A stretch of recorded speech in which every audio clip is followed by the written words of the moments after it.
तो दोस्तों, क्या आप जानते हैं धनतेरस सिर्फ खरीदारी का दिन नहीं है, बल्कि यह वो दिन है जब मृत्यु पर भी विजय की घोषणा हुई थी।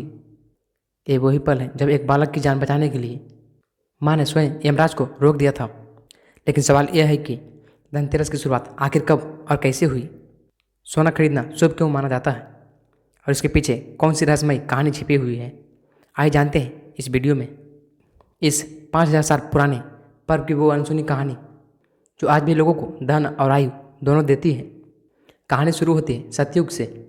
एक समय की बात है, राजा हिम अपनी रानी के साथ बड़े सुख के साथ राज कर रहे थे। काफ़ी वर्षों बाद उन्हें एक पुत्र रत्न की प्राप्ति हुई, लेकिन जन्म के समय ही ज्योतिषियों ने भविष्यवाणी की, राजकुमार की मृत्यु विवाह के चौथे दिन सांप के डसने से हो जाएगी। राजा और रानी के लिए यह खबर बिजली बनकर गिरी। उन्होंने हर तरह के उपाय किए, पर नियति से कौन लड़ सकता है। फिर भी जब पुत्र का विवाह हुआ तो रानी ने सोचा, अगर मृत्यु को रोका नहीं जा सकता तो वक्त को मोड़ा जा सकता है। विवाह के चौथे दिन रात का समय था। रानी ने अपने बेटे को एक आलीशान कक्ष में बैठाया। कमरे के बाहर चारों तरफ दीपक जलाए गए। फर्श पर सोने और चांदी के सिक्कों का ढेर लगाया गया। दरवाजे पर दीपों की कतारी और बेटा कक्ष के अंदर जगमगाता हुआ माँ के साथ। रानी ने कहा, आज रात मत सोना, जागते रहना। यह रात तुम्हारी परीक्षा की रात है। रात के 12 बजे यमराज अपने दूत के साथ उस राजकुमार की आत्मा लेने आए। लेकिन जैसे वे दरवाजे तक पहुँचे, दीपों की रोशनी ने उनकी आंख चौंकाचौंध कर दी। सोना और चांदी के सिक्कों की चमक से यमदूत विचलित हो गए। वो वहीं बैठ गए। उसी समय रानी अपने पुत्र को पुराणों की कथा सुना रही थी। वो कथा धर्म की थी। यमराज ने उसे सुना और चुपचाप वापस लौट गए।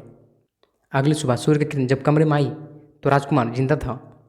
रानी के आंख में आंसू थे, पर खुशी के। उस समय आकाशवाणी हुई, आज जिस तरह से दीपक जलाए गए, सोना रखा गया और धर्म कथा सुनाई गई, उसी दिन को आगे चलकर धनत्रयोदशी कहा जाएगा। जो इस दिन दीप जलाएगा, धर्म कथा सुनेगा और दान करेगा, उसके घर से मृत्यु दूर रहेगी। और उसी दिन से धनतेरस की शुरुआत हुई। धन का अर्थ है समृद्धि और तेरस का यानी कार्तिक महीना की त्रयोदशी तिथि है। इस तरह धनतेरस का जन्म हुआ।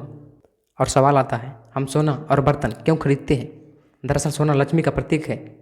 जिस घर में सोना या नया सामान आता है, वो माना जाता है कि वहाँ लक्ष्मी का आगमन हुआ है। पुराने समय में कहा जाता था, धनतेरस पर जितना दान किया जाए वो अगले जन्म तक सुरक्षित रहता है। इसलिए लोग सोना चांदी या बर्तन खरीद कर कहते हैं, लक्ष्मी जी हमारे घर सदा बनी रहे। आज के दौर में धनतेरस को लोग शॉपिंग फेस्टिवल की तरह मनाते हैं, लेकिन असली मतलब सिर्फ खरीदारी नहीं, बल्कि स्वास्थ्य, दीर्घायु और समृद्धि का प्रार्थना करना है। आयुर्वेद में भी इस दिन को खास माना गया है, क्योंकि इसी दिन धनवंतरी देवता समुद्र मंथन से प्रकट हुए थे, हाथ में अमृत कलश लेकर। इसलिए कहा जाता है धनतेरस धन और स्वास्थ्य दोनों का पर्व है। धनतेरस की असली चमक दीपक में नहीं, दिलों में होती है। जब हम किसी गरीब को दीप देते हैं, किसी भूखे को भोजन देते हैं, किसी बीमार को दवा देते हैं, तो वही असली धनतेरस है।